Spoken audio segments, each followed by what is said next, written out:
welcome the member for Waite to oppose Bill Shorten and Labor's plans to abolish negative gearing and increase capital gains tax by 50%.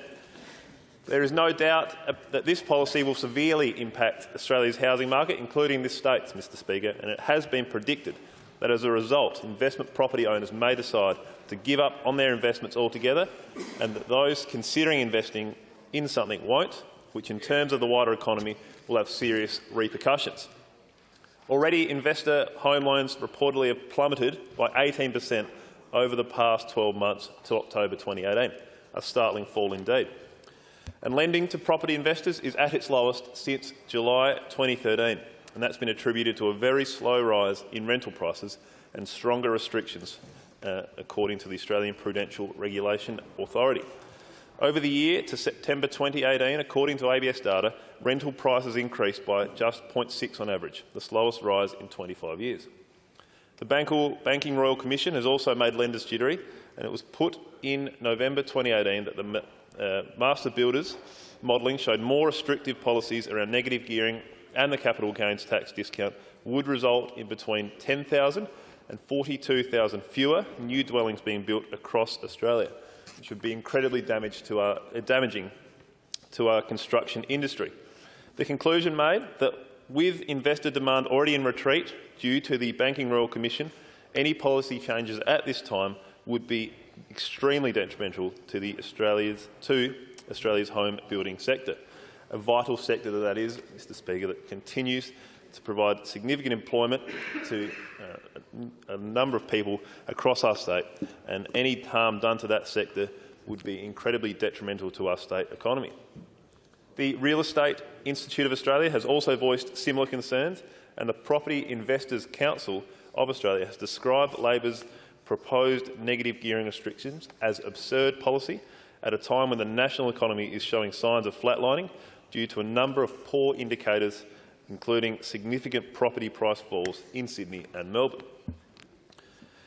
Just the threat of home values falling due to Bill Shorten's plans is impacting the economy, and Aussie Homes Loans founder John Simmons has publicly gone one step further, saying Mr Shorten's negative gearing policy could tip Australia into recession.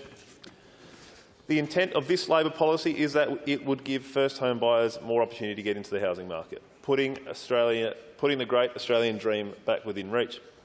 But the conclusion from so many across a number of different sectors is that making such a change to the tax policy at the same time as banks tightening their lending is fraught with danger and could have disastrous impacts. The bottom line appears to be, if you own a property under Labor's plan, it will be worth less. If you are renting, your payments will increase. Almost 1.3 million Australians own a negatively geared investment property, and more than half of negative gearers earn less than $80,000. Those who can least afford to have less money in their pocket are going to be the hardest hit by this terrible policy by Bill Shorten's federal Labor team. They do it, Mr Speaker, they being the more than half of negative gearers that earn less than $80,000. They do it so they can get ahead a bit, so that they can buy a property or spend money in other areas, contributing to our economy.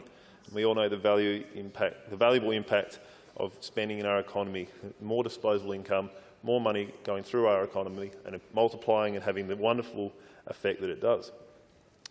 And the Shorten policy will severely impact consumer spending and investment. The Real Estate Institute of South Australia are also concerned, citing Labor's plans, if enacted, will see mum and dad investors not investing in property.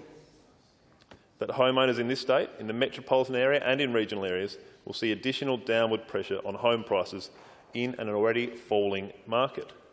Renters will see their rents rise, builders and tradies will build less houses, and stamp duty revenues will significantly reduce, affecting infrastructure spend. In 2016, Mr Speaker, highly regarded economic forecaster BIS Shrapnel modelled limited negative gearing and grandfathering pre-existing investment, and their report found that the policy could see rents rise could rise by as much as 10%, Mr Speaker. A scary thing for those who are living with limited means and struggling to make those weekly bills paid. Will have that that tight line they walk will be tightened even further under this plan. So, in support of the member for Waite's motion, I too oppose Bill Shorten and Labor's plans to abolish negative gearing and increase capital gains tax by 50%. As the evidence to me is clear that there will be a damage to our housing market and a loss of equity in people's homes. That being the case, Mr Speaker, I commend the motion to the House and congratulate the member for Waite for bringing it to the attention of this chamber, and hope that all South Australians strongly consider not voting Labor at the upcoming federal election in order to preserve their home values and limit the rise in rent costs that could come along with these disastrous policies. Member for Newland. Thank you very much, Mr Speaker. Mr Speaker, I rise this morning to support this motion from the member for Waite. It is important that this House places on record its opposition to Bill Shorten and Labor's plans to abolish negative gearing and increase capital gains tax.